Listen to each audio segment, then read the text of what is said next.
Hey, granite is not outdated. Bad granite choices are. For many years, granite has dominated the kitchen countertop industry until quartz, porcelain, the more predictable man-made product came along, and all of a sudden, granite became the material of yesterday.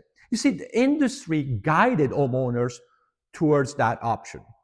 The truth is that granite never stopped being extremely valuable, durable, and beautiful. In some situations, I would opt for granite with all my strength. I will guide homeowners to go for granite. In some others, I will push against. In this video, we're not going to talk about all the scientific information. I'm not going to bore you with that, but we're going to talk about pros and cons of granite and how you can apply it to your lifestyle and your personality. Let's move on. Let's understand what granite is. It's a product of nature. It gets extracted from earth in big blocks, and then they get sliced like ham, creating the slabs that then later get polished, ready to be installed in our homes. So those veins, crystal, pitch, sudden movement in the grain are not defects. That's just the way granite is. And when we talk about this characteristic of granite, all of a sudden comes to mind the most popular mistake that we make as homeowners. We get lazy and we want to pick granite from a small sample. The small sample in the showroom gives you only a vague idea of the color, but you'll never understand the personality of the entire slab and the final results that you're going to get in your house. So always go get your granite, pick your granite and any natural stone at the warehouse. You gotta know where you want that vein, that movement. If you want to hide that fissures, that's why you need to go to a warehouse to tag your own slab. Granite is an unbelievable surface. It's extremely durable. The heat resistance is unbeatable. The scratch resistance is extremely good too. So if you pick the right fabricator, the right installer, theoretically, this countertop could last forever. Now, is it perfect? No. Porosity can be a problem. Now, some granite are more porous than others, and you should seal it even more than once per year. Now, because it's so strong, it's so brittle, you want to make sure that you use the right contractor to fabricate and install this product.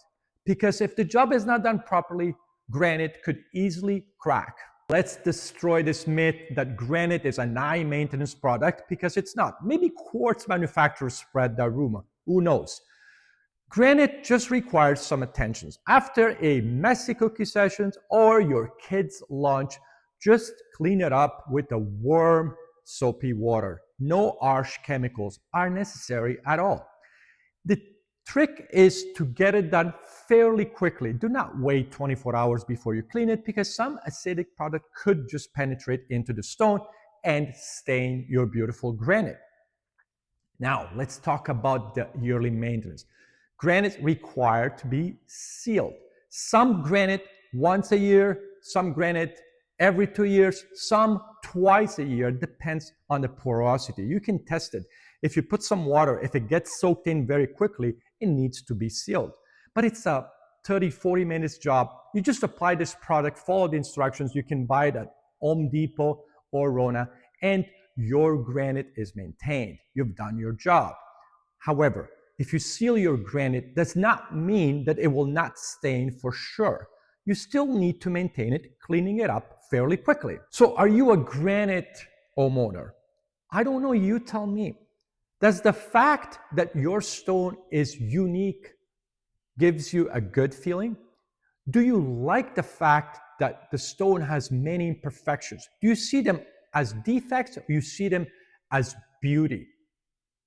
Do you think that a BC granite is practical because it hides the crumbles and fingerprints and you don't have to obsess about cleaning? Or for you, that's a problem because you are obsessed with the fact that you cannot see that the granite is clean or not. So answer these questions and you'll know if you're a granite homeowner or not.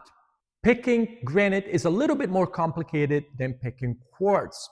So obviously you have your countertop company, but usually they don't stock slabs. They will send you to an importer. Big warehouse, you get to pick the stone you like and you get to label it.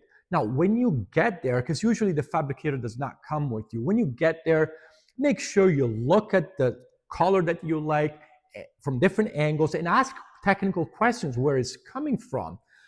What is this vein? Does it make this stone weaker? Is this a porous granite? Ask this kind of question. Don't be afraid. It's your responsibility.